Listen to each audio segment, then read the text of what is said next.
I think the next one is action creates data. We need to shrink our experiments down way, way smaller. What is the smallest step you can take to get more insights in the next 24 hours?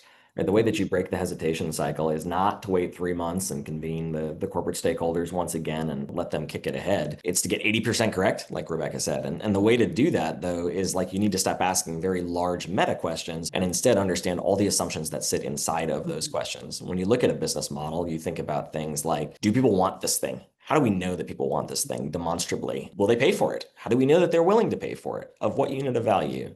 And then finally, is it feasible? Can we do this? What are the resources that we need in order to prove that? I think the mistake is that we try to ship the whole business model all at once and say, this thing is ready. And I don't know how a leader would even respond to that if they could, right? But the question instead is, how do we gain confidence by taking really fast, cheap, and weird experiments and then savoring the surprises that come along with that, right? Not just having a confirmatory bias toward those surprises, but instead following those rabbit holes wherever they lead us. I think when you move that way too, it can also shift the decision-making cycle. Leaders, when you say, like, what do you think of this thing? Yes or no, it's a binary outcome, or maybe wait, actually, which is the problem that we have today. If instead you kind of expose all of the assumptions that sit under that thing, stack rank them, and ask yourself, what do you need to believe in order for this thing to be strategically relevant to the organization? Suddenly, leaders stop sitting on one side of the table throwing darts at your idea and join you on the other side of the table, bringing their wisdom to that experiment and saying, well, you'd probably have to believe these additional things. Here are some resources that you could go to. Here's how we could work together.